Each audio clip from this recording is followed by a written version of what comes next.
A trust caring for handicapped children gets rupees 30,000 every month.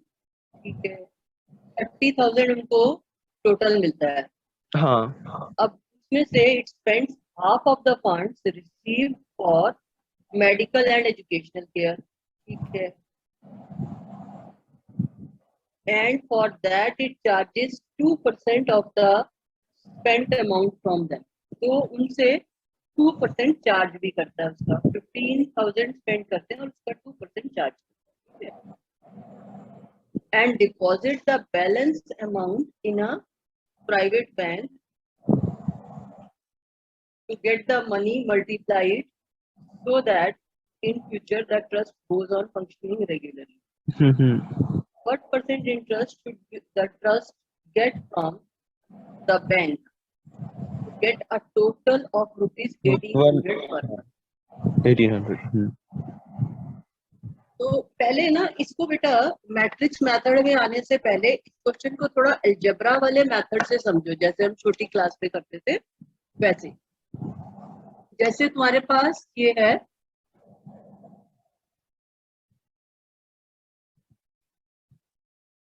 15,000 एक है, ठीक है, और 15,000 एक है. 30,000 को उन्होंने 15,000 में डिवाइड कर लिया. अब उनका ऑब्जेक्टिव ये है कि वो कितना इंटरेस्ट इस 15,000 पर चार्ज करें, जो सेकेंड वाला 15,000 है. तो 15,000 को 30,000 से टोटल उन्होंने 30,000 को दो पार्ट्स में डिवाइड किया. इसमें से 15,000 वो बच्चों पे स्पेंड कर रहे हैं और 15,000 जो है बैंक में डिपॉजिट कर रहे हैं. उनको टोटल इनकम जो है इंटरेस्ट से 1800 हर मंथ चाहिए. ठीक है, तो वो ये कह रहे हैं कि इस 15,000 पर वो कितना इंटरेस्ट फिक्स करें कि उनकी टोटल इनकम बैंक से उनको कितना इंटरेस्ट मिले कि उनकी total income 1,800 per month should the trust get from the bank. तो हमें यहाँ पर लेट करना पड़ेगा. लेट द ट्रस्ट क्या लिखोगे? लेट द ट्रस्ट जो मतलब जितना हमें वो करना है पर मंथ के लिए. हाँ, तो क्या लिखोगे? लेट द ट्रस्ट, कुछ एक्सपेक्ट से ज्यूम करना पड़ेगा ना बेटे. तो लेट द ट्रस्ट नहीं मतलब दोबारा समझाना मैम. ये क्वेश्चन पढ़ो. ये जहाँ पे लिखा है ना व्हाट परसेंट ऑफ इंटरेस्ट, इसको अंडरलाइन करो. What percent of interest should the trust get from the bank, यही हमें निकालना है. हाँ. तो हम लेट क्या करेंगे, यहीं से बनाओ लैंग्वेज. लेट द ट्रस्ट, जो पूछा जाता है वहीं से एक्स आएगा ना. ये जो परसेंटेज, जो percent, what percent of interest should the trust get from the bank. अच्छा. हाँ. सेकंड लास्ट लाइन में. हाँ सेकंड लास्ट. हाँ ओके मैम. तो यहाँ से एक्स एज्यूम करो. क्या लिखोगे? सेकंड लास्ट लाइन है what percent of interest should the trust get from the bank. तो यहाँ से एज्यूम करो एक्स. ओके. जो ट्रस्ट है उसको एक्स करना है. हाँ, नहीं, परसेंटेज को एक्स करें. Percentage of interest. अच्छा, गुड. तो क्या लिखेंगे? एक्स लेंगे ना. लेट तो एक्स करेंगे उसको. लेट द ट्रस्ट, हाँ पूरा सेंटेंस बोलो. अच्छा. Let the percentage of interest of trust equals to let the percentage of interest of the trust. ये percentage of interest equals to X या फिर ट्रस्ट इक्वल्स टू एक्स है मतलब. तुम बताओ. क्वेश्चन हिंदी में पहले सोचो कि ट्रस्ट को बैंक से कितना परसेंट इंटरेस्ट मिले कि वो 1,800 बन जाए उसका टोटल. तो हम उसी को परसेंटेज को एक्स लेंगे ना मैम. हाँ. तो क्या सेंटेंस बनाए? Let the percentage of interest equals to X. हाँ, तो let the percentage of interest equal to X, X. या हम इसको ऐसे कर सकते हैं, लेट द ट्रस्ट गेट, अच्छा, let the trust get let the interest. Trust get X% interest Interest. From bank. हम्म ठीक है, let the trust get X% interest. तो हम ये मानते हैं कि ट्रस्ट जो है वो X% इंटरेस्ट जो है ट्रस्ट को दे रही है, बैंक जो है X% इंटरेस्ट ट्रस्ट को दे रहा है। यही हमने कहा ना, let the trust get, trust को मिल रहा है कितना, X% X interest. percentage. Okay. कि ट्रस्ट को कितना इंटरेस्ट मिले, कि टोटल उसकी इनकम 1800 बन जाए। तो हमने कहा मान लो बैंक जो है, हम ऐसे भी कह सकते थे, let the bank gives X% interest to the trust, किसी भी तरह से लैंग्वेज बना सकते हैं, या जैसे तुमने सिंपली कहा let the interest be X। ठीक है, तो अब ये 15,000 जो है, पहले वाला 15,000, उससे जो ट्रस्ट है उसको कितनी इनकम हो रही है? तो उसको 15,000 हो रही है। नहीं, 15,000 से इनकम कितनी जनरेट कर रहा है वो? बच्चों से कितना चार्ज कर रहा है? 2%, 15,000। 2%, हाँ, 2%. तो कितना लिखेंगे, इनकम कितनी हुई? 1500 into 2/100. हाँ, तो 2% ऑफ 15,000 कितनी इनकम हुई? और दूसरी उसकी इनकम कहाँ से आ रही है? इंटरेस्ट से। इंटरेस्ट से, हाँ। इंटरेस्ट से कितनी इनकम बनेगी अब? X% X% of of interest of by from bank. 15,000। 15,000, हाँ हाँ। और ये टोटल वो क्या ऑब्जेक्टिव है उसको, उसको कितना चाहिए ये टोटल? ये टोटल उसको ट्रस्ट हमें, 1800. ठीक है, तो उसको 1800 इनकम चाहिए ट्रस्ट। ओके। हम्म तो अब ये उसके पास आ गया। अब इसको हमें, अगर ये अलजेब्रा का क्वेश्चन होता तो हम ये सब सिंप्लीफाई करके एक्स की वैल्यू निकाल लेते। हाँ। ठीक है, लेकिन ये अलजेब्रा का क्वेश्चन नहीं है, ये मैट्रिक्स का क्वेश्चन है। तो हमें इसमें दो मैट्रिसेस बनानी पड़ेंगी, एक तो इंटरेस्ट वाली मैट्रिक्स बनाएंगे, ओके। और एक जो है ये जो इन्वेस्ट कर रहा है ट्रस्ट 15,000 और 15,000। तो अब उसका ऑर्डर वगैरह इस चीज को तुम्हें मैट्रिक्स फॉर्म में लिखना है, और राइट साइड पे तुम्हें आंसर 1800 चाहिए। तो इसका मतलब राइट साइड में तुम्हें 1 by 1 मैट्रिक्स चाहिए। तो 1 by 1 मैट्रिक्स के लिए इधर ऑर्डर क्या लोगे? आंसर तो 1 by 1 आना चाहिए, और एक मैट्रिक्स इंटरेस्ट की ये जो पूरी इक्वेशन लिखी है इसको हमें उस फॉर्म में लिखना है। मैट्रिक्स इक्वेशन मतलब दो मैट्रिसेस बनानी है यहाँ पर, और उसको मल्टीप्लाई करें तो आंसर 1 by 1 मैट्रिक्स आना चाहिए, तभी 1800 आंसर आए।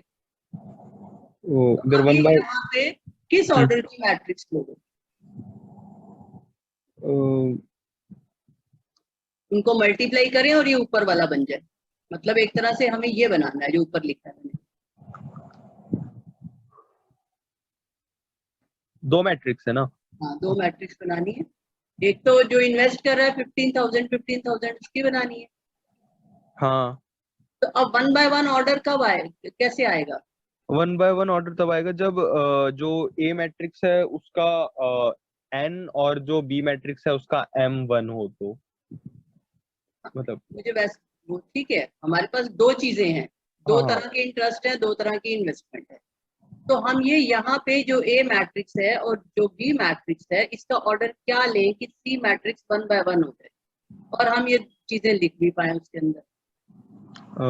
ए मैट्रिक्स का ऑर्डर क्या लें हम? 1/2। Very good, 1 by 2। और बी मैट्रिक्स का ऑर्डर क्या लें? 2/1। ठीक है, समझ आ गया। तो हम्म यहाँ पर ए मैट्रिक्स बना लो 1 by 2। क्या लिखोगे? कोई सा भी लिख सकते हो दोनों में से, तुम्हारी मर्जी। क्या लिखूं? इंटरेस्ट वाला लिखो, इंटरेस्ट वाली मैट्रिक्स 1 by 2। मतलब लेंगे तो वही ना, ये हाँ ठीक, 2% 2% और हाँ ठीक है। और X%, ये X, इंटरेस्ट हुआ। ओके। ठीक है, और इन्वेस्टमेंट क्या है? 15,000। 15,000 और 15,000।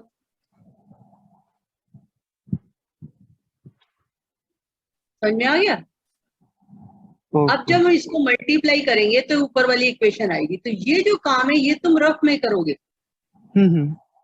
क्योंकि पेपर में तो तुम्हें यहां से यहां पे आना है। तो इस इक्वेशन को ध्यान में रखते हुए तुम ये मैट्रिक्स इक्वेशन बनाओ।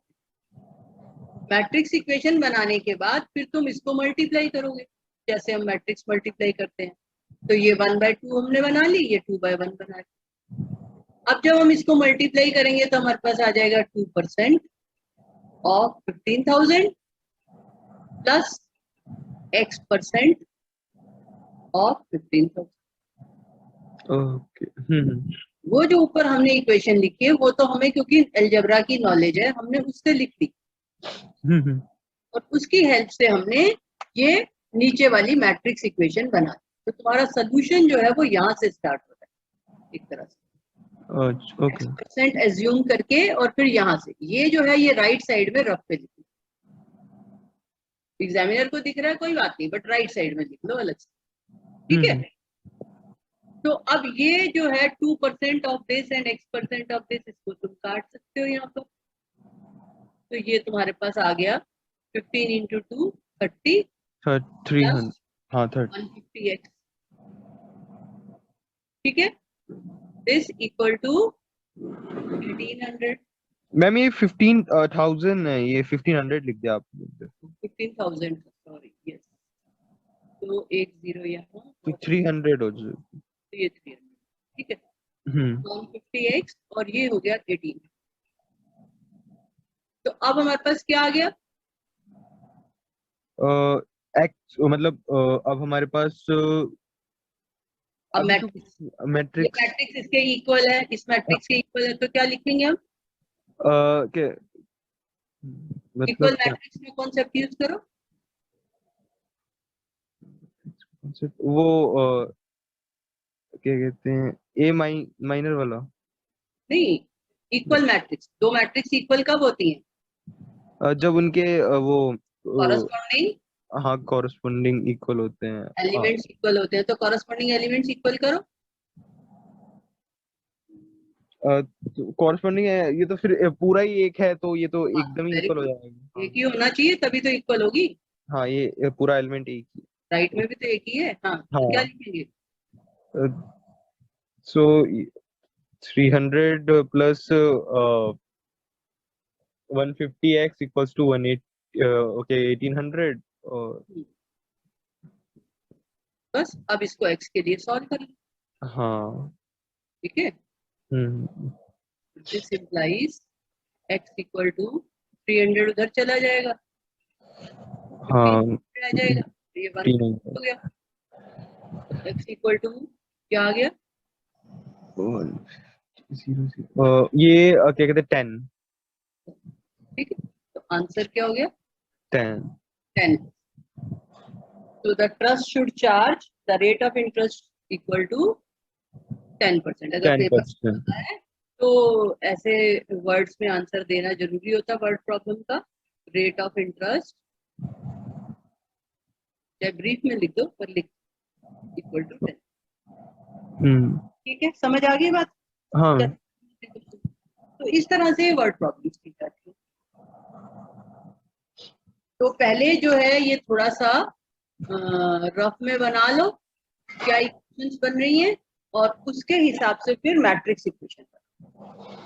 सीधा मैट्रिक्स इक्वेशन बनाओगे तो गलती है ना।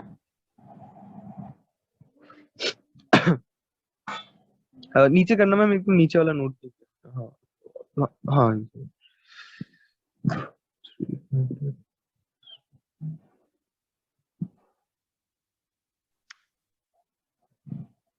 उस बुक में तुम्हें क्वेश्चंस मिले? हाँ मैम हाँ। मिले ना? हाँ, तो बट वो वैसे maximum- वाले मिले थे, वो जैसे उस स्कूल मेला ऐसा ऐसा टाइप के थे, ये वाला नहीं था। तो जितने भी क्वेश्चंस हैं उसमें पहले ऐसे इक्वेशन बनानी है, इक्वेशन बनाने के बाद फिर उसको मैट्रिक्स इक्वेशन में कन्वर्ट करो, ठीक है। हम्म, तो जिस भी तरह का क्वेश्चन है उस हिसाब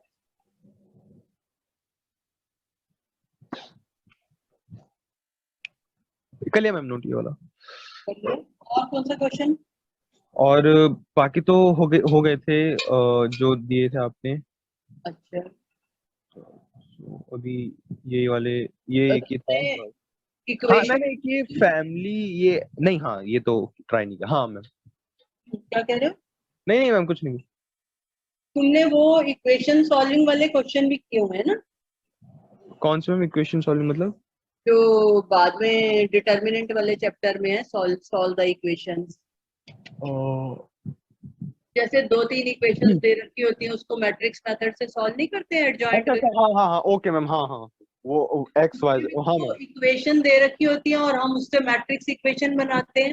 हाँ वो 3 इक्वेशन या 2 इक्वेशन दे रखी होती है मैम, हाँ मैम। हाँ, तो उससे हम मैट्रिक्स इक्वेशन बनाते हैं ना। तो हम्म। वैसे ही यहाँ पे जो है, ये इक्वेशन बना लो, एक है तो एक, दो बन रही है तो दो इक्वेशन बना लो, फिर उसको मैट्रिक्स में कन्वर्ट कर दो according to the order on the right hand side.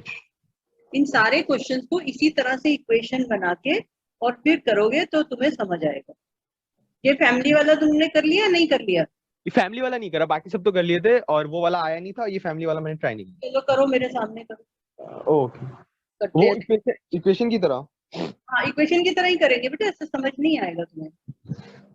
हाँ, देयर आर, पढ़ो, there are two families.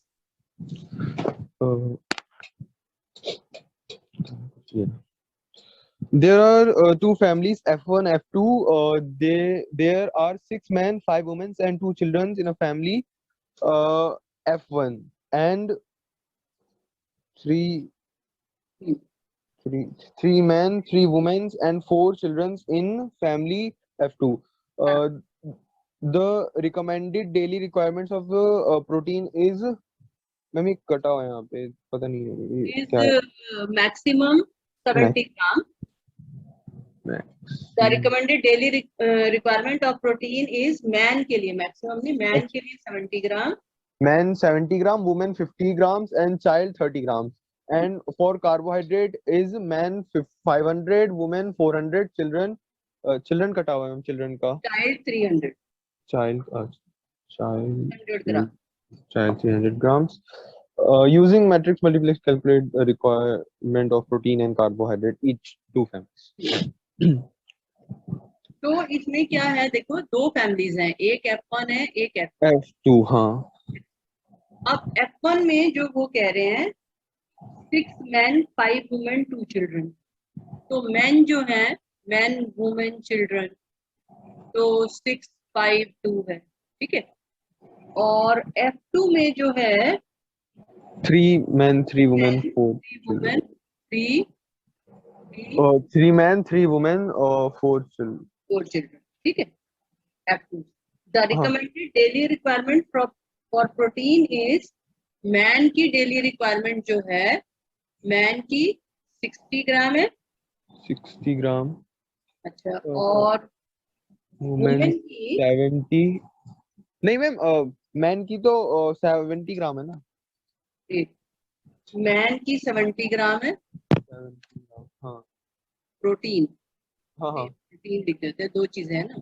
Women 70 ग्राम, अच्छा, मैन की 70 ग्राम, वुमेन की 50 ग्राम,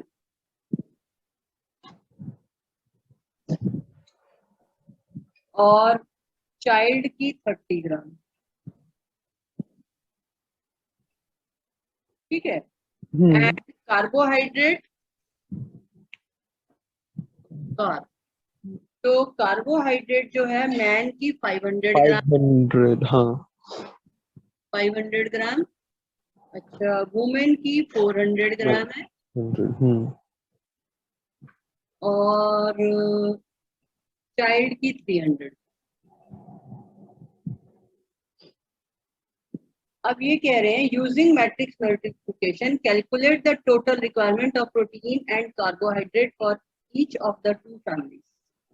तो अब ये पहले इसको वैसे समझो क्वेश्चन को, जैसे कि तुम्हारा क्वेश्चन वो होता था, क्या बोलते हैं, 9th-10th क्लास में।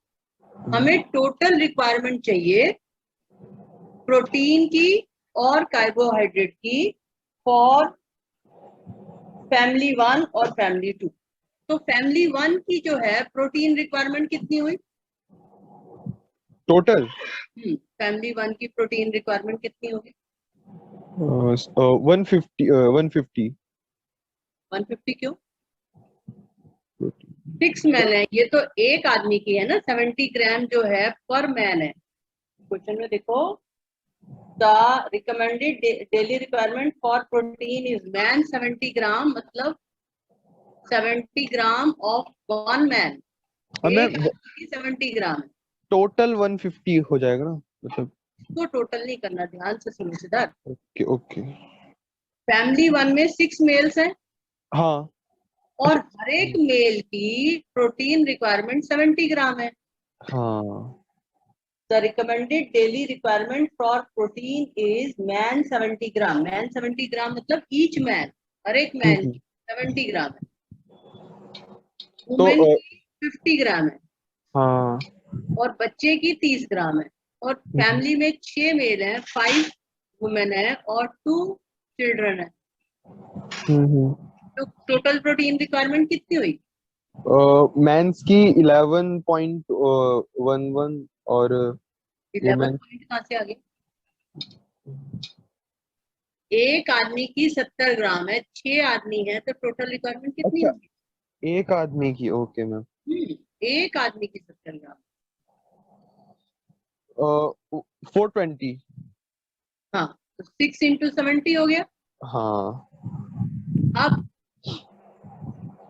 प्रोटीन रिक्वायरमेंट वुमेन की कितनी हुई? वुमेन की हो गई मैम 250। हाँ हाँ, मल्टीप्लाई मत करो, बस ऐसे ही बताओ। 5 अच्छा। वुमेन है, हाँ तो 250 हो गई मैम इनकी 5 तो। इंटू 50, ऐसे ऐसे ही हाँ, बताओ बस। हाँ, प्लस और इनकी 60 हो गई। 2 इंटू 30, नहीं इसी फॉर्म में बोलो, ठीक है। मतलब इस रो को जब हम इस कॉलम से मल्टीप्लाई कर रहे हैं प्रोटीन वाले कॉलम से, तो हमारे पास प्रोटीन की रिक्वायरमेंट आ रही है। हम्म। इसी तरह से ये फैमिली 1 के जो लोग हैं, इनको जब हम कार्ब वाली रिक्वायरमेंट से मल्टीप्लाई करेंगे तो टोटल कार्ब की रिक्वायरमेंट आ जाएगी। हाँ। ठीक है, इसी तरह से फैमिली 2 का चलेगा। अच्छा, अब देखो ये फैमिली 1 की प्रोटीन रिक्वायरमेंट 652 को जब हम 70, 50 और 30 से मल्टीप्लाई कर रहे हैं तो आ रही है। हम्म।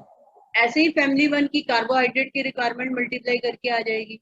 हाँ ऐसे F1 फैमिली की। 2 हाँ की प्रोटीन से मल्टीप्लाई करेंगे तो प्रोटीन क्या आएगी, कार्बोहाइड्रेट से मल्टीप्लाई करेंगे तो कार्बोहाइड्रेट। हाँ हाँ। तो हमें ये क्वेश्चन ऐसे नहीं करना है जैसे ये मैं लिख रही हूँ, ये तो मैं सिर्फ तुम्हें समझाने के लिए लिख रही हूँ यहाँ पे। हमें इसको मैट्रिक्स मेथड से करना है। तो हम्म फिर हम किस तरह से मैट्रिसेस बनाएं कि उनको मल्टीप्लाई करके इस तरह से हमारे पास आंसर आ जाए? हम्म। कैसे बनाए मैट्रिक्स? बस एक ये F1 F2 फैमिलीज वाली मैट्रिक्स है और एक ये प्रोटीन और कार्ब वाली मैम ये तो फिर है। 3/1 ऐसे कुछ हो जाएगी। 3/1 ऐसे कुछ हो जाएगी मैम, ये तो फिर थ्री ऐसे। By 1 three by one RC। 3/1 मतलब 3/1। नहीं मतलब इनका जो वो है रेशियो, जो डायमेंशन जो भी है, मतलब मैट्रिक जो बनेगी F1 की प्रोटीन F1 और की। F2 की एक साथ बना देंगे ना, अच्छा, F1 और F2 की एक बस साथ। 2 रोज में आंसर आ जाएगा। हाँ हाँ हाँ हाँ, F2 का हमें अलग आंसर चाहिए, F1 का अलग चाहिए, तो F2 अलग सेकंड रो चाहिए। में चला जाएगा, F2 फर्स्ट रो में चला जाएगा। हाँ। तो अगर हम एज इट इज लिखते हैं तो इसका ऑर्डर क्या बनेगा? जैसे मैंने लिखा है इसको एज इट इज अगर हम लिखते हैं तो इसका ऑर्डर क्या बन रहा है? 6, 5, 2, 3, 3, 4। इसका बन रहा है मैम ऑर्डर 2/3। 2/3, ठीक है। और हम्म। इसको एज इट इज लिखते हैं तो ऑर्डर क्या बन रहा है? ये मैम ये प्रोटीन और कार्बोहाइड्रेट वाला हाँ, मैम ये हो रहा है हमारा 3/2। तो ये मल्टीप्लाई हो सकती है। हाँ 3।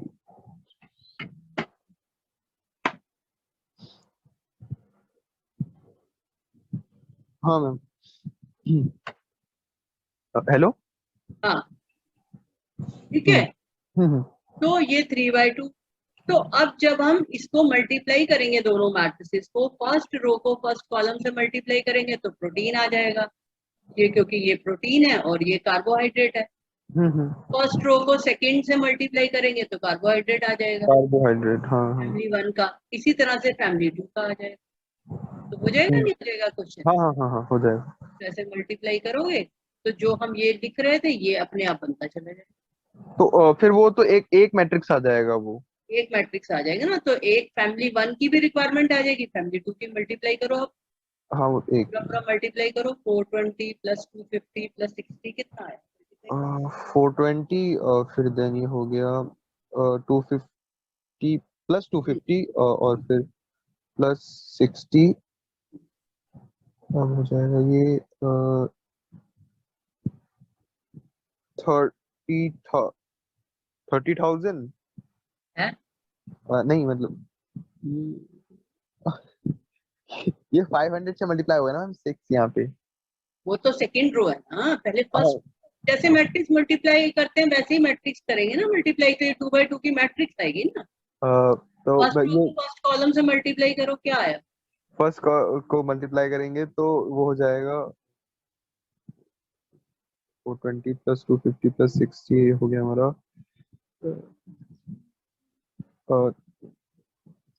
730। हाँ, अब ऐसे ही फर्स्ट रो को सेकंड कॉलम से मल्टीप्लाई करो।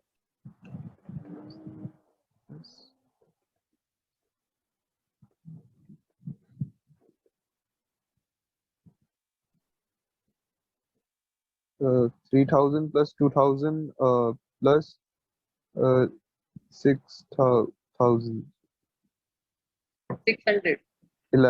हाँ मैम नो, 3, हाँ हाँ मैम, 600 600। तो कितना हुआ? 5600। नेक्स्ट।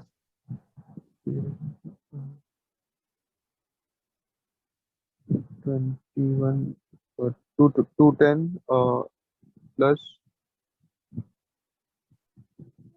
100 प्लस 120,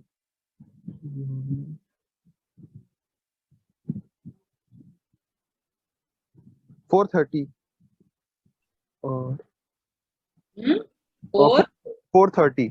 430 तो नहीं आ रहा।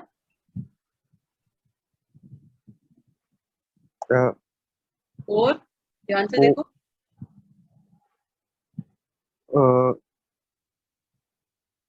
टू मतलब 210 प्लस 100 प्लस 120। 100 थोड़ी है, 150 है, 3 है ना, 3 2 बार है।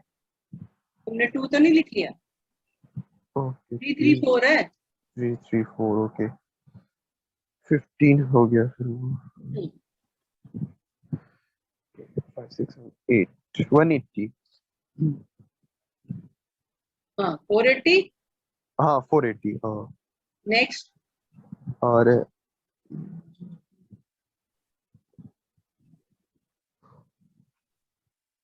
1500 प्लस 1200 प्लस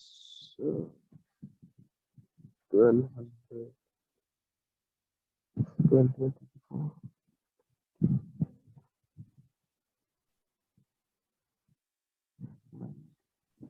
390, 3900। ठीक है, हम्म। तो अब फैमिली 1 की प्रोटीन रिक्वायरमेंट क्या हुई? Protein requirement 730। प्रोटीन रिक्वायरमेंट, तो ऐसे एंड में आंसर देना हो, ठीक है ना। ऐसा हो ही पूछा था। रिक्वायरमेंट ऑफ F1 कितनी हुई? 730। 30 ग्राम। ग्राम में दे रखा है ना सब कुछ। हाँ हाँ। तो ऐसे ही प्रोटीन रिक्वायरमेंट ऑफ F2 480। 80। 480 ग्राम। ठीक है, इसी तरह से कार्बोहाइड्रेट रिक्वायरमेंट ऑफ F1 5600। समझ में आ गया? हाँ हाँ ऐसा हाँ हाँ।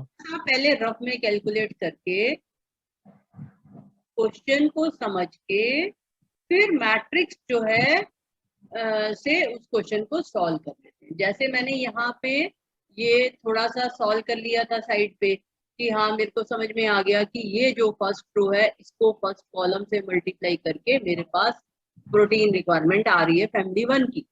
तो फिर मैंने सोच लिया कि ऐसे ही मैं अगर इसको कार्ब से मल्टीप्लाई करूंगी तो कार्ब की आ जाएगी, ऐसे ही फैमिली 2 को मल्टीप्लाई करूंगी तो फैमिली 2 की आ जाएगी। तो हमने ये मैट्रिक्स बना लिया, क्वेश्चन सॉल्व कर दिया। तो ऐसे थोड़ा सा अंदाजा ले लेते हैं और उसके बाद मैट्रिक्स इक्वेशन बना के और फिर उसको सॉल्व समझ में आया। हाँ हाँ।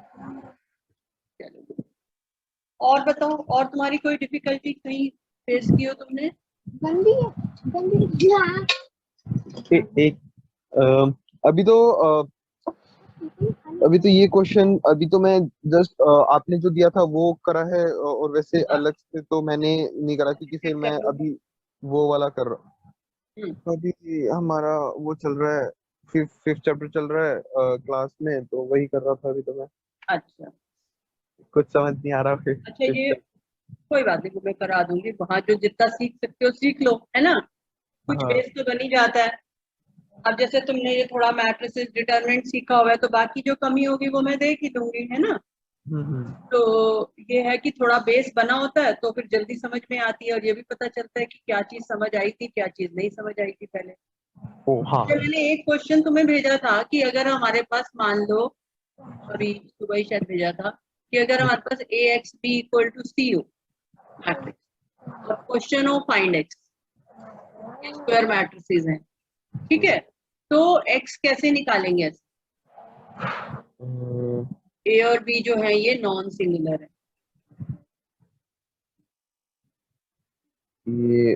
ये जो A into B equals to C वाला। हाँ, A X B equal to C, X, okay.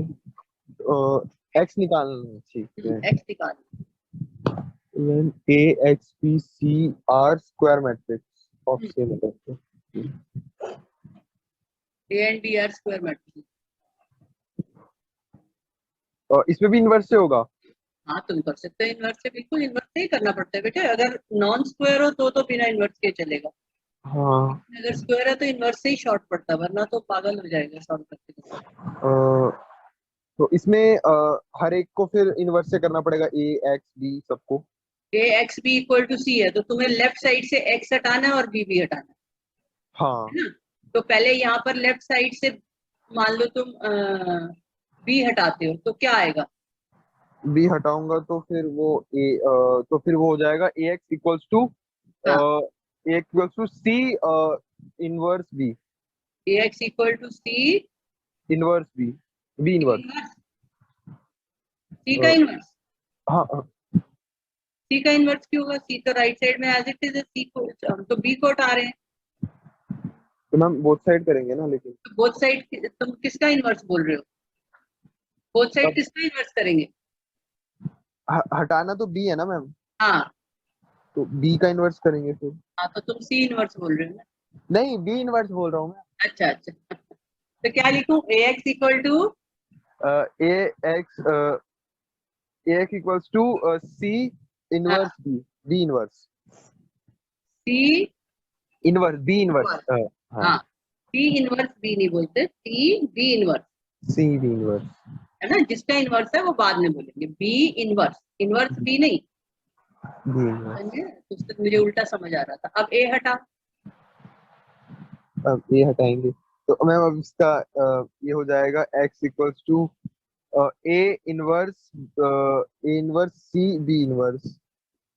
ठीक है, समझ आ हाँ गई। हाँ। तो ऐसे तुम्हें क्वेश्चन आए तो तुम कर सकते हो, है ना। बस सिर्फ ध्यान ये देना है कि हम राइट साइड से हटा रहे हैं तो इधर भी राइट साइड में ही आएगा। जैसे बी यहाँ पर राइट साइड में है एक्स, तो सी के राइट साइड में बी इनवर्स आएगा। ए जो है वो लेफ्ट साइड पे है तो लेफ्ट में आएगा। ठीक है, तो मैं इसके ऊपर क्वेश्चन लिख देती हूँ, तुम सॉल्व कर लेना जब भी तुम्हें थोड़ा टाइम मिले बीच में। तो हाँ हाँ अभी। ठीक है, हम्म।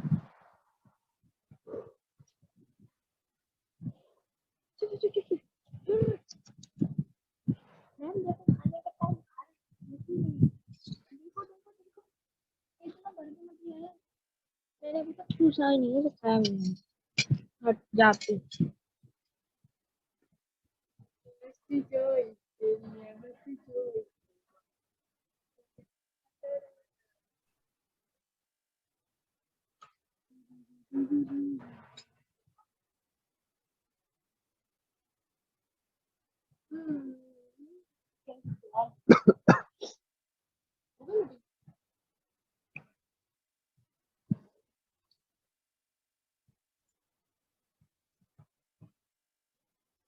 मैम मैं आपको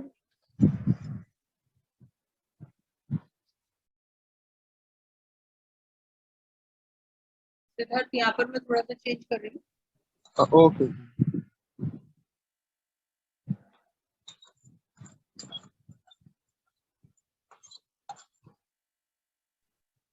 ठीक है, -4 कर लो इसमें। नेगेटिव ओके ठीक है, तो क्वेश्चन वही है फाइंड एक्स।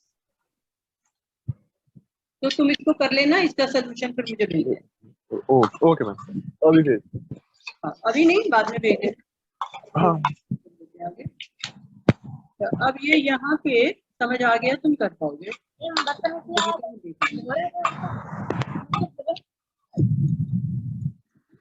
एक और टाइप के क्वेश्चंस जो पेपर में अक्सर आ जाते हैं बताने के लिए।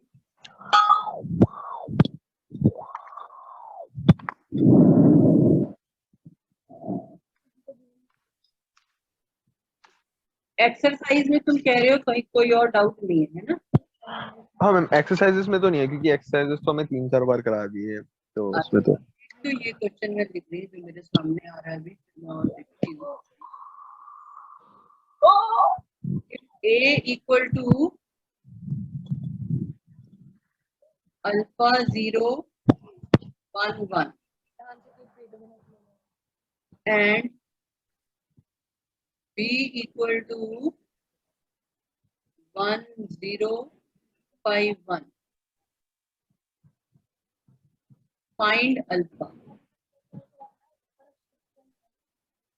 for which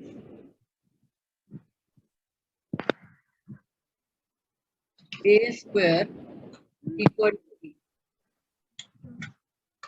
कैसे करेंगे? और पहले तो मैम सिंपली पुट कर देंगे और एक हो जाएगा alpha 0 1 1 into alpha 0 1 1 equals to 1 0 5 करने से पहले बेटा पहले ए स्क्वायर अलग से निकाल लो, क्योंकि पेपर में जितना अच्छा। ज्यादा लिखोगे उतना टाइम वेस्ट होता है। ए स्क्वायर निकालो फिर इक्वेट करो। कॉपी करते करते गलती हो जाती है तो वो आगे पूरा क्वेश्चन गलत हो जाता है। तो पहले ए स्क्वायर निकाल लो, वो निकल जाए फिर आगे चलो। Okay is alpha square plus 0 then 0 plus 0 again alpha plus 1 0 plus 1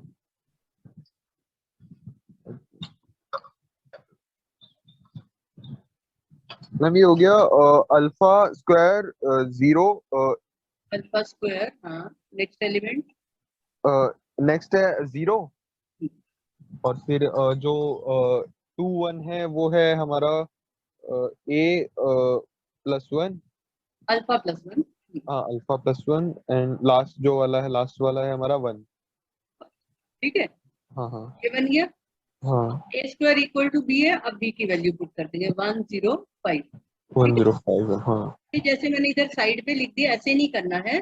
paper में यहाँ पे ए स्क्वायर पहले ठीक से लिख के और निकालना होता है, हर स्टेप के नंबर होते हैं। ठीक है, तो ये मल्टीप्लाई करके यहाँ पे ए स्क्वायर निकाल दिया, मतलब यहाँ पे यहीं पर ही बीच में। ठीक है, सोल्यूशन स्टार्ट करेंगे, सबसे पहले ए स्क्वायर पेयर में ही निकाल, फिर उसको इक्वल टू बी कर दिया।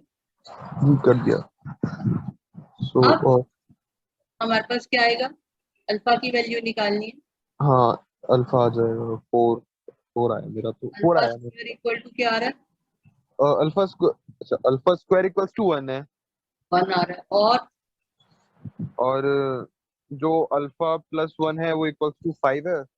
अ, और फिर अगर उसको वो थोड़ा सा इक्वेट कर दें तो ए इक्वल्स टू 4 आ गया वो। तो अल्फा की क्या वैल्यू है? ए 4। अल्फा की वैल्यू 4 आई। हाँ हाँ। तो अगर अल्फा को 4 लोगे तो क्या अल्फा स्क्वायर इक्वल टू 1 बनेगा? तुम्हें तो ये A11 एलिमेंट भी तो दोनों साइड इक्वल चाहिए।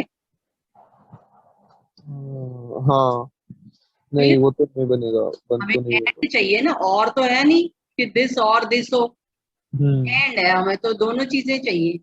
हाँ। तो फिर हम अल्फा को 4 लेंगे तो 16 इक्वल टू 1 बन जाएगा, वो तो गलत हो जाएगा। तो फिर हम अल्फा को क्या लेंगे?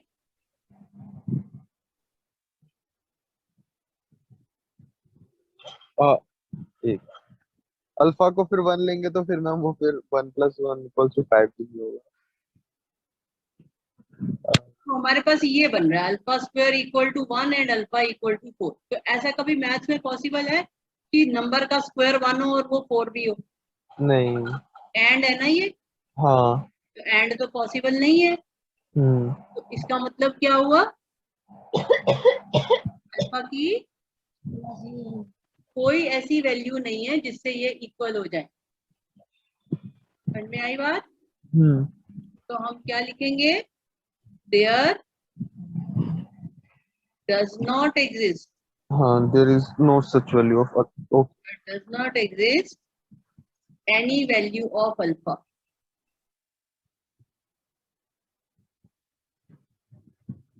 For which A square equal to B. समझ आ गया? तो जो हाँ। वैल्यू निकालते हो वो दोनों को सूट करनी चाहिए। जो आसान इक्वेशन होती है उससे वैल्यू पहले निकालते हैं, जैसे अल्फा प्लस 1 इक्वल टू 5, सीधा ही दिख रहा है अल्फा इक्वल टू 4। तो वो एक वैल्यू निकालने के बाद देख लो कि वो बाकियों को भी सूट कर रही है कि नहीं कर रही। अगर नहीं कर रही है तो वैल्यू रिजेक्ट हो जाएगी। ठीक है? इस तरह के क्वेश्चन किए हुए हैं। हम्म। हम्म। किए हुए नहीं किए हुए? करें मैम, ऐसे करें। ऐसा क्वेश्चन किया था जिसमें कोई भी वैल्यू एग्जिस्ट ना करे? ऐसा क्वेश्चन हाँ कर रखा है शायद मैंने, काफी बार आया हुआ है। अच्छा, अब ये मैं क्वेश्चंस लिख रही हूँ, ये तुम सॉल्व करना और कॉपी कर लो साथ साथ मेरे, और फिर मुझे बता देना इनके आंसर तुम्हारे क्या है।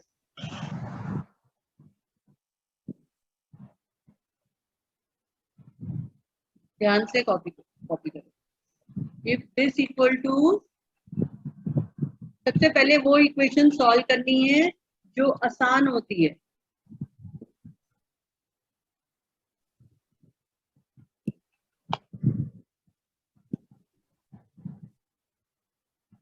If this equal to this, find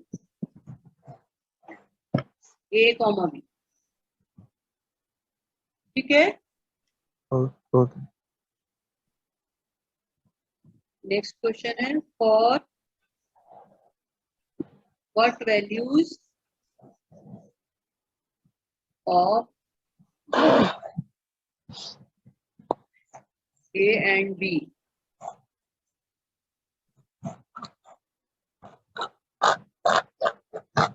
following matrices are equal।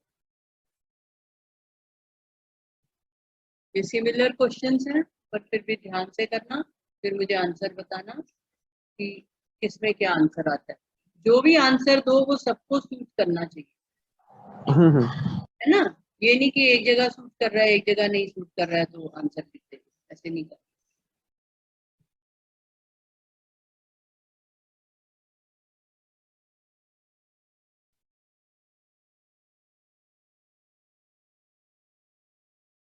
मैं भी चेक कर लेती हूँ कहीं गलती ना हो लिखने में।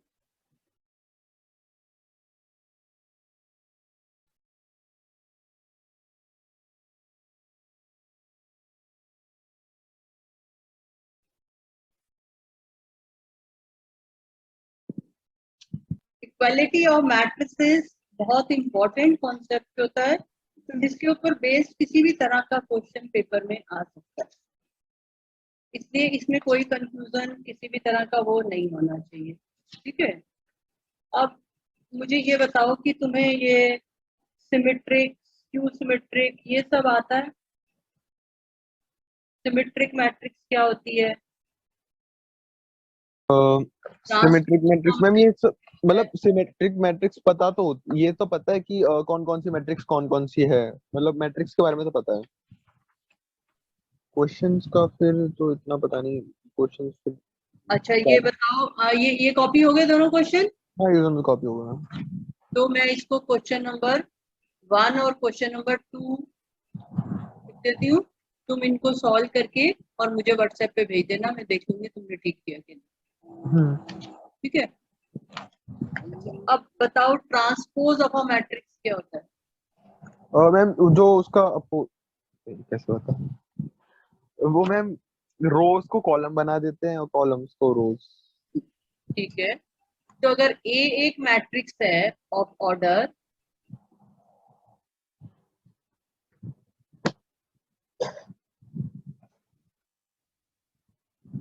m/n, तो ए ट्रांसपोज क्या होगा? ए ट्रांसपोज इज अ, वो भी मैट्रिक्स होगी कुछ और होगा? मैट्रिक्स मैट्रिक्स मैट्रिक्स होगी ऑफ ऑर्डर m/n, नहीं n/m। n/, ठीक है। तो n/m। पहली बात तो ये समझनी है कि ए ट्रांसपोज में क्या होता है, रो कॉलम बन जाते हैं, कॉलम रो। दूसरी चीज इसमें आती है प्रॉपर्टीज। तो ट्रांसपोज की कौन कौन सी प्रॉपर्टीज तुम्हें आती ट्रांसपोज की है? जैसे ए ट्रांसपोज ट्रांसपोज, अगर हम एक मैट्रिक्स का 2 बार ट्रांसपोज ले लें तो आंसर क्या आता है? मैम ए। ये प्रॉपर्टी समझ आ चुकी है? हाँ हाँ करके देखा तुमने कि एक मैट्रिक्स का ट्रांसपोज लो फिर दोबारा ट्रांसपोज? हाँ मैम, वो जब दूसरी बार ट्रांसपोज लेते हैं तो वो रिवर्स हो जाता है मैम, वो जो ट्रांसपोज की है। ठीक है, फिर सेकेंड, अगर मेरे पास के ए है ट्रांसपोज, के मतलब कोई भी रियल नंबर, तो अगर के ए ट्रांसपोज है तो ये किसके इक्वल होता है? मतलब मान लो तुम्हारे पास 2 टाइम्स ए ट्रांसपोज है, तो मैम वो हो जाएगा के ट्रांसपोज और ए ट्रांसपोज। तो रियल नंबर का तो रियल नंबर है ना, के तो मैट्रिक्स नहीं है, रियल नंबर का ट्रांसपोज तो कुछ नहीं होता, ट्रांसपोज तो उसके हाँ लिए वो तो डिफाइन होता है ना मैट्रिक्स के लिए। हाँ। जैसे 2 का ट्रांसपोज क्या होता है, कुछ नहीं, है ना। हम्म। तो ये किसके इक्वल होता है? के ऐसे कैसे पढ़ा Q, जाता है, हाँ और हम ए ट्रांसपोज करते हैं, तो 2 ए ट्रांसपोज हो तो 2 टाइम्स ए ट्रांसपोज। मतलब क्या है कि अगर हम किसी मैट्रिक्स को 2 से मल्टीप्लाई करते हैं फिर ट्रांसपोज देते हैं, जैसे मेरे पास एक मैट्रिक्स है, मान लो ए इक्वल टू 3 5 1 4, अब मैं इसको 2 से मल्टीप्लाई करूंगी तो क्या आएगा? ये मैम हो जाएगा और 3154। नहीं, 2 से मल्टीप्लाई कर रहे अच्छा, पहले 2 को ए से मल्टीप्लाई कर रहे हैं, हैं। सो मैम हो जाएगा 6 10 2 8। ठीक है, तो ये हो गया। अब मैं इसका ट्रांसपोज ले लूं तो मेरे पास क्या आ जाएगा? 6 2 10 8। 6 6 2 10 8। हाँ मतलब 6 10 2 8 मतलब। तो चला गया 10 8, ठीक है। हाँ तो ये 2 ए ट्रांसपोज हो गया।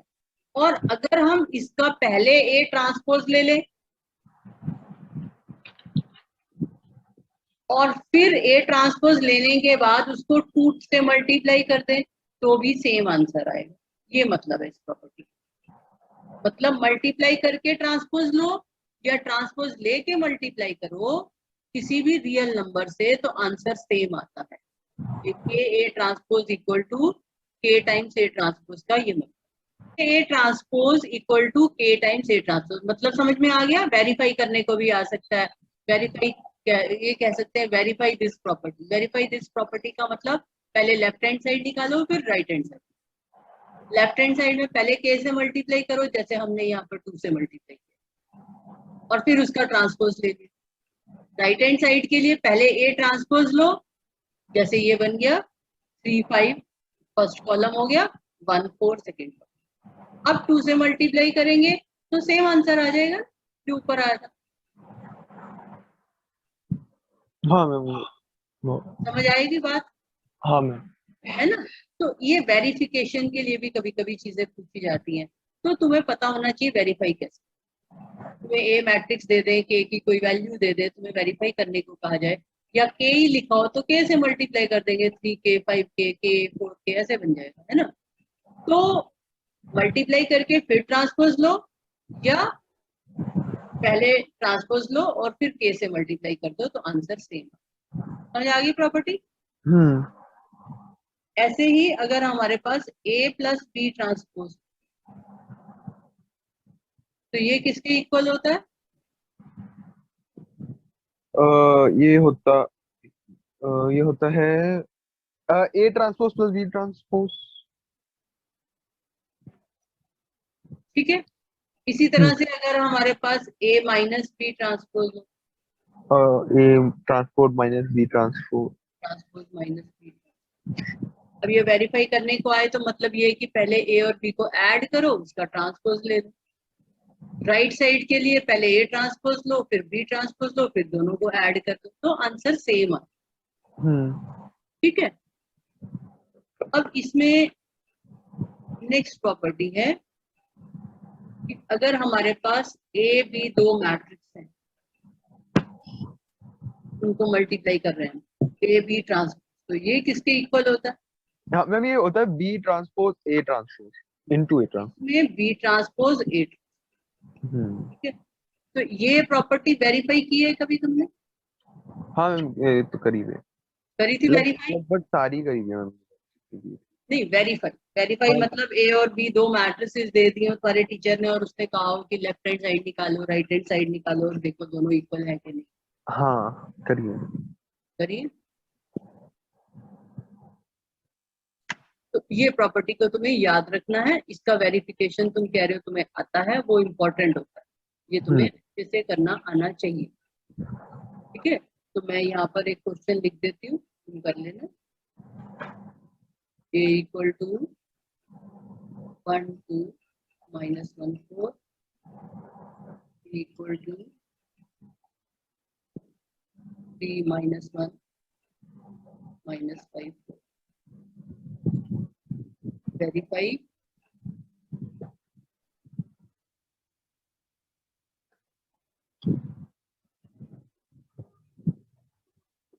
फिफ्थ प्रॉपर्टी कर लोगे ना?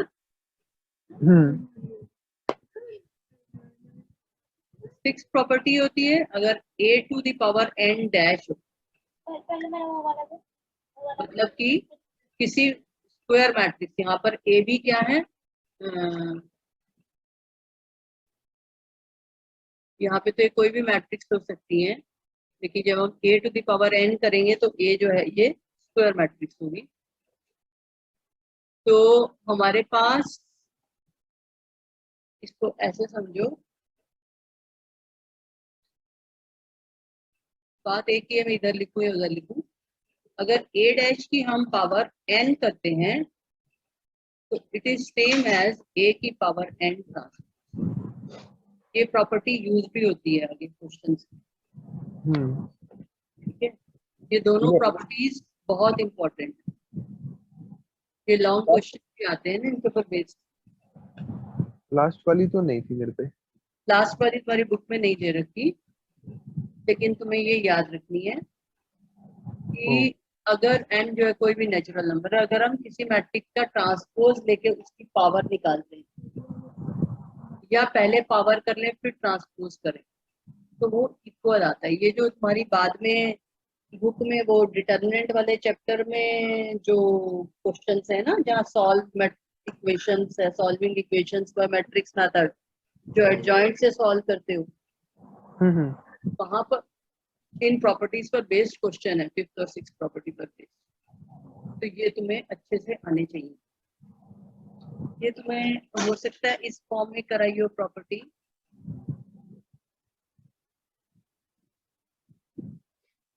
ए डैश का inverse equal to A inverse का डैश, ये प्रॉपर्टी कराइए। इसके ऊपर बेस्ड क्वेश्चन बोर्ड में भी आता है। मैं जब तुम्हें अगला चैप्टर कराऊंगी तो देखूंगी क्या तुमने सीखा होगा। ये ठीक वाला है, तो हाँ नहीं है मैम ये। हाँ तो ये आनी चाहिए तुम्हें। यहाँ पर जो है, यहाँ पर ए जो है वो स्क्वायर मैट्रिक्स में, क्योंकि पावर है ना तो पावर कैलकुलेट नहीं हो पाएगी।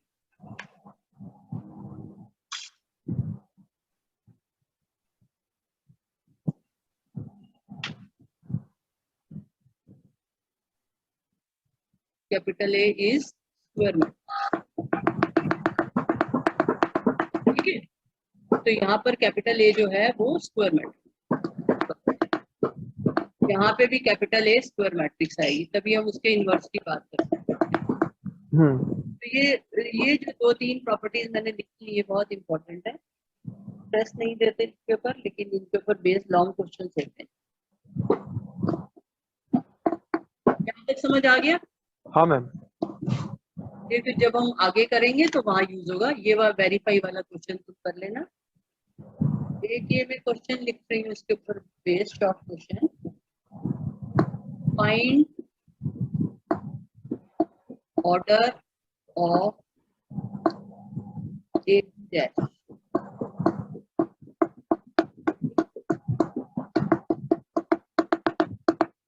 ऑर्डर ऑफ ए इज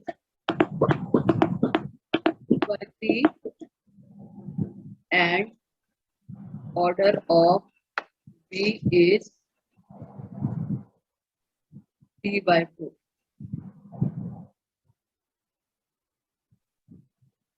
तो ए बी डैश का क्या ऑर्डर होगा?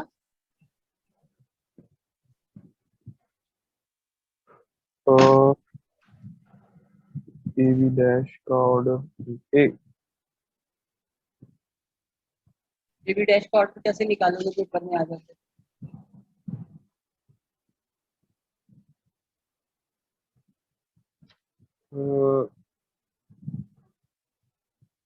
अच्छा A B dash, okay okay.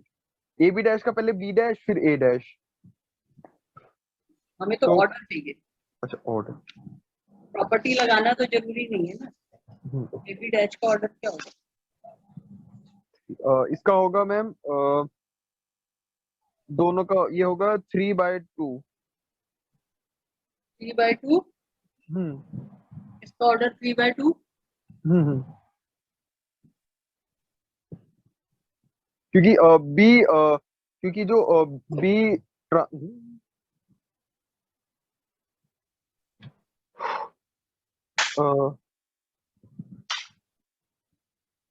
B transpose B transpose करेंगे तो फिर मैम उसका जो ऑर्डर है वो मैम ये बी का ट्रांसपोज है, ये बी का ऑर्डर है ना, ट्रांसपोज का ऑर्डर तो है नहीं बी, ये तो सिर्फ बी का ऑर्डर है। है तो ट्रांसपोज का ऑर्डर तो तुम अपने आप लिख सकते हो। ओके तो फिर ट्रांसपोज हो जाएगा 4/3 बी ट्रांसपोज का, और फिर ए ट्रांसपोज का ऑर्डर हो जाएगा 3/2, और फिर इसका ए बी होल का ट्रांसपोज का ऑर्डर निकालना है।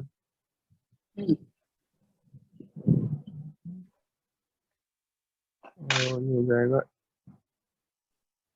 3/3 3/3 3/3 कहाँ से आ गया?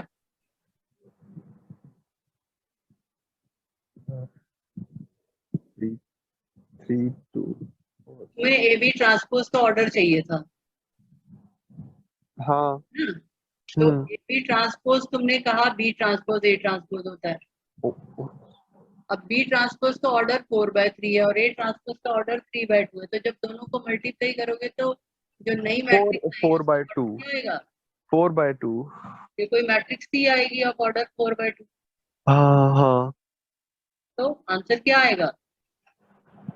जो मतलब ऑर्डर उनका 4/2। मतलब ठीक है। हाँ। और ये हम्म। जरूरी नहीं था ऐसे करते, इसको डायरेक्ट भी कर सकते थे। देखो ऑर्डर ऑफ ए बी क्या होगा, ऑर्डर ऑफ ए बी क्या होगा, ऑर्डर ऑफ ए बी हमारा 2/3 2/4। 4। 2/4। तो मैंने हाँ क्या पूछे, order of A B dash, हाँ अपोजिट इसका, हाँ क्या आ जाएगा। 4/2।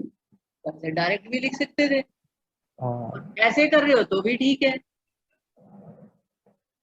कैसे भी कर सकते हैं, बट डायरेक्ट भी कर सकते थे ना। हम्म। ठीक है।